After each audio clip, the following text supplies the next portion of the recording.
जय श्री श्याम दोस्तों, एक प्यारी सी कहानी के साथ। दोस्तों, यह कहानी बहुत ही प्यारी है और बिल्कुल सच्ची कहानी है।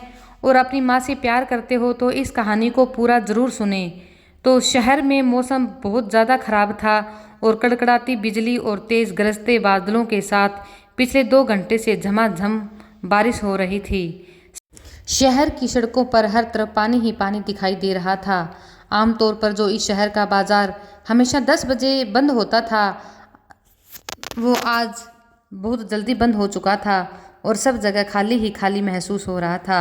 सारे शहर की लाइट भी चली गई थी, जिस वजह से बरसते हुए पानी के बीच बस 2-4 लोग ही घूम रहे थे, जो भी जिनको ज़्यादा ही ज़रूरत थी। दिनचर्या वाले लोग इधर उधर जा रहे थे। कोई छाता लेकर जा रहा था तो कोई ऐसे ही जा रहा था। इन्हीं बीच में एक सरकारी कार शहर के नए पुलिस कप्तान आनंद दीवान की भी थी। दीवान को लखीमपुर जिले से 2 दिन पहले ही इस शहर में स्थानांतरण हुआ था, यानी कि दूसरे स्थान पर उनका ट्रांसफ़र हुआ था और उन्होंने आज ही पदभार ग्रहण किया था। दिन भर कई शहर के कई स्थानों का भ्रमण और दफ्तर का काम निपटाने के बाद पिछली सीट पर बैठे एसपी साहब अब गहरी थकान लिए अपने सरकारी आवास की ओर जा रहे थे। कार की ड्राइविंग सीट पर उनका सरकारी ड्राइवर और बगल वाली सीट पर गनर बैठे हुए थे, जबकि अत्यधिक थकान के कारण इस दौरान वह बीच बीच में हल्की फुल्की झपकी भी ले रहे थे। तभी अचानक से ब्रेक लगाने की एक जोरदार आवाज़ के साथ एक झटके में कार रुक गई। एसपी साहब का सिर कार की अगली सीट से टकराते टकराते बचा। क्या हुआ मनोहर, ऐसे ब्रेक क्यों लगाया? एसपी साहब ने अपने ड्राइवर पर झल्लाते हुए उससे पूछा। सॉरी सर, पर कार के सामने अचानक से कोई आ गया था। कार को सड़क पर ही रोककर गनर नीचे उतरा तो उसने देखा कि लगभग 35 साल की एक महिला उनकी कार के बोनट के आगे खड़ी है। तेज बारिश के कारण उसका शरीर या चेहरा बहुत अच्छे से नहीं दिखाई दे रहा, पर पास जाने पर गनर ने देखा कि वह महिला बहुत ज़्यादा परेशान दिखाई दे रही है। हेलो मैडम, यह गाड़ी मिली थी क्या सुसाइड करने के लिए? आपको अभी एक्सीडेंट हो जाता तो कल मीडिया में हम पुलिस वालों और हमारे साहब को विलेन बनाकर दिखाया जाता। चलिए हटिए यहाँ सामने से। गनर की बात सुनकर वह महिला करीब आ गई और उसने लगभग गिड़गिड़ाते हुए बताया कि वह जानबूझ के इस गाड़ी के सामने आई है। वह एसपी साहब से मिलना चाहती है। महिला की बात सुनकर गनर ने उसे सुबह ऑफिस आने को कहा, पर वह लगभग रोते हुए हाथ जोड़कर एसपी साहब से मिलने की गुहार करने लगी। एसपी आनंद दीवान एक बेहतरीन और होनहार पुलिस अधिकारी थे। उन्हें जनता की उतनी ही चिंता होती थी जितनी कि अपने परिवार की। कार के बाहर महिला का हंगामा होते देख वह स्वयं भी कार से उतर गए। हालांकि कार में उस वक्त छाता मौजूद नहीं था, पर फिर भी उन्होंने बारिश में भीगना जरूरी समझा। एसपी साहब को अपने सामने देखकर वह महिला बहुत ज़्यादा भावुक हो गई और ज़ोर ज़ोर से बिलखते हुए उसने अपनी कहानी और अपनी समस्या एसपी साहब को बताई। महिला ने बताया कि वह पास की ही गली में एक फ्लैट में रहती है। उसका पति अत्यधिक शराब पीता है और साथ ही उसका किसी दूसरी महिला के साथ भी गलत संबंध है। उनका 7 साल का बेटा है। आज उनके पति ने उस दूसरी महिला के साथ मिलकर उसे और उसके बेटे को रास्ते से हटाने की योजना बनाई। उन्होंने फ्लैट के ही एक बंद कमरे में उसे और उसके बेटे को बंद करके किसी जहरीली गैस का रिसाव सारे कमरे में कर दिया, जिससे कि दोनों की मौत एक हादसा लगे। अंतिम समय में वह किसी तरह से खिड़की के रास्ते वह तो बाहर निकल कर भाग आई, पर उसका बेटा अभी भी उसी कमरे के अंदर बंद है। अगर उसे जल्दी नहीं बचाया गया तो उसकी जान चली जाएगी। महिला की बात सुनकर एसपी साहब दंग रह गए और बड़े ही संवेदनशील मामला था और महिला को साथ लेकर वह उसके बताए गए पते पर अपने गनर सहित लगभग दौड़ते हुए गए। इस दौरान उन्होंने क्षेत्रीय पुलिस को भी सूचना दे दी कि जल्दी ही वह उस फ्लैट तक पहुंच जाएं और उधर से एसपी भी वहां पे पहुंच गए फ्लैट तक और क्षेत्रीय पुलिस भी वहां पे आ गई और उन्होंने सभी ने मिलकर उस फ्लैट का दरवाज़ा जो बाहर से लॉक था, उन्होंने किसी तरह से उसे तोड़कर अंदर मौजूद बंद कमरे को जैसे ही खोला तो उनका भी दम घुटने लगा। अंदर सच में ही किसी जहरीली गैस का रिसाव हुआ था। आनंद दीवान और उनका गनर अपनी नाक पर रुमाल रखकर तेजी से अंदर गए। वहां एक कोने में फर्श पर उन्होंने एक महिला पड़ी हुई दिखाई दी। महिला की गोद में ही एक बच्चा था जिसने अपने चेहरे पर मास्क लगा रखा था। महिला ने उस बच्चे का सिर अपने आंचल में ढक रखा था। शायद इस कमरे में एक ही मास्क मौजूद रहा होगा जिसे उस महिला ने अपने बेटे को पहना दिया होगा। और खुद बिना मास्क के ही जहरीली गैस से संघर्ष कर रही होगी। एसपी साहब ने दोनों को खींचकर कमरे से बाहर निकाला। बच्चा शायद मास्क लगाए हुए था, इसलिए उसकी नब्ज अभी चल रही थी, पर उसके साथ जो महिला थी वह तो मृत हो चुकी थी। पर जैसे ही आनंद दीवान का चेहरा महिला के चेहरे पर गया, उसे एक जोर का झटका लगा।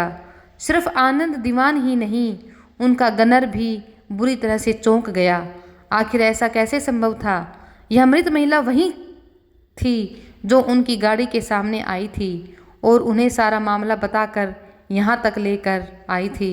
सिर्फ चेहरा ही नहीं, इस महिला ने भी वैसी ही साड़ी पहन रखी थी जैसी कि उस महिला ने पहन रखी थी। इस दौरान क्षेत्रीय पुलिस और एम्बुलेंस भी आ चुकी थी। एसपी साहब तेजी के साथ दौड़ते हुए अपनी फूलती सांसों के साथ उस फ्लैट से बाहर निकले और चारों ओर उस महिला को तलाशने लगे जो उन्हें यहाँ तक लेकर आई थी, पर वहाँ दूर दूर तक कोई भी नहीं था।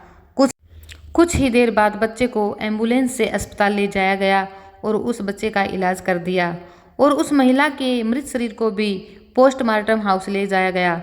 उसे ले जाते वक्त स्तंभ से खड़े एसपी साहब की नज़रें उस महिला के चेहरे पर ही टिकी ही थी। वह बेहद गहरा सुकून लिए उसके चेहरे पर दिखाई दे रहा था। शायद वह सुकून अपने बच्चे को बचा पाने का था, भले ही इस प्रयास में उनकी खुद की जान चली गई थी। ऐसा बलिदान, ऐसी निस्वार्थ ममता एक माँ के अलावा भला इस संसार में दूसरा कौन कर सकता है। मृत्यु के बाद भी जिसकी ममता, जिसका दुलार अपने संतान के लिए जीवित रहता है, उसे ही तो माँ कहते हैं। उस माँ की तुलना भला कौन कर सकता है। उस माँ ने अपने जीवन के अंतिम क्षणों में भी खुद की चिंता किए बिना अपने बेटे को जीवन दान देने का पूरा प्रयास किया। उसे बचाने की कोशिश में वह खुद तो चल बसी थी, मगर उसकी दिल में मौजूद बेटे को बचाने की ममता में जिद उसकी मृत्यु के बाद भी जिंदा थी और उसी जिद के चलते शरीर छोड़ चुकी माँ की आत्मा का भी बस एक ही लक्ष्य था, बेटे को बचाना। ममता का ऐसा अनोखा किस्सा अपनी आंखों को सजीव देखकर एसपी आनंद दीवान की आंखें अगले कई दिनों तक आंसुओं से डूबी रही। उन्होंने उस महिला के हत्यारे को बहुत जल्द जेल की सलाखों के पीछे पहुंचाकर अपना कर्तव्य तो पूरा कर दिया, साथ ही उस मासूम बच्चे के स्वस्थ होते ही उसे गोद लेकर एक माँ की तड़पती हुई आत्मा को भी अथाह सुकून देकर उसे भी मोक्ष की प्राप्ति दिलाने में मदद की। तो दोस्तों, कहानी पसंद आई हो तो लाइक, शेयर और सब्सक्राइब ज़रूर करें और अपनी माँ से इतना प्यार करें क्योंकि आपकी माँ आपसे बहुत ज़्यादा प्यार करती है। इसीलिए ये तो सिर्फ एक कहानी है और सच्ची कहानी है। ये उसी दरोगा ने लिखी थी जिसके साथ यह सारी बातें हुई, परंतु मैं यह कहानी आप तक सिर्फ इसलिए पहुंचाना चाहती हूँ कि माँ से बढ़कर कुछ भी नहीं होता। आजकल हम छोटी छोटी बातों के लिए आजकल के बच्चे अपनी माताओं को इतना परेशान करते हैं, लेकिन उन्हें पता ही नहीं कि माँ अपने बच्चों से कितना प्यार करती है, कि वो खुद को मिटाकर भी अपने बच्चे की सारी इच्छाएं भी पूरी करती है और अपना सब कुछ अपनी संतान पे न्योछावर कर देती है। तो दोस्तों, आज से ही, अभी से ही सारी गलत बातें छोड़कर अपनी माँ से ऊंचा बोलना, अपनी माँ के साथ जिद करना, अपनी माँ की, मैंने देखा है कई बच्चे अपनी माँ को बहुत गलत शब्द बोलते हैं, उनको तेज़ तेज़ आवाज़ में बातें करते हैं, पर उन्हें नहीं पता कि उनकी माँ का हृदय कितना निर्मल है, कितना पावक है। अपनी बूढ़ी माँ के लिए एक लाइक करें और अपनी बूढ़ी माँ की इतनी सेवा करें कि उन्हें अपना पुराना दिन याद आ जाए कि जब हम अपने बच्चों को इतने अच्छे से पालते थे, आज हमारे बच्चे हमारा कितना ख्याल रख रहे हैं। क्योंकि आपकी माँ आज बूढ़ी हुई है, लेकिन कभी वो बहुत ही जवान और खूबसूरत थी, लेकिन तुम्हारी परवरिश में उन्होंने कभी अपने लिए समय निकाला ही नहीं। बस सुबह से लेकर शाम तक वो तुम्हारी ख्वाहिशें, तुम्हारे सपने और तुम्हारी पसंद नापसंद का ध्यान देती रही। अपने लिए उसने कभी वक्त निकाला ही नहीं। तो आज आपकी बारी है, अपनी माँ की पसंद नापसंद का पूरा ध्यान रखें, उसका हर पल ख्याल रखें। अगर वो बूढ़ी हो गई है और वो धीरे चलती है तो आप भी धीरे चले, क्योंकि जब आप भागते थे तो वो आपके पीछे पीछे भागती थी ताकि मेरा बच्चा कहीं और ना भाग जाए। जब आप बहुत धीरे चलते थे, लड़खड़ाकर चलते थे, घुटनों के बल चलते थे, तो भी वो आपके पीछे पीछे रहती थी कि कहीं मेरे बच्चे को चोट ना लग जाए। तो आज आपकी माँ बूढ़ी हो चुकी है तो आज आपकी बारी है। दोस्तों, अपनी माँ को कभी अकेला मत छोड़ें। जब वो बीमार होती है तो उसका उसी तरह ध्यान रखें जैसे बचपन में वो आपके लिए आपका ध्यान रखती थी। रात को उठ के आपको दवाई भी देती थी, गर्म पानी करके भी देती थी। आज वहीं आप अपनी माँ के लिए करें। जय हिंद, जय भारत।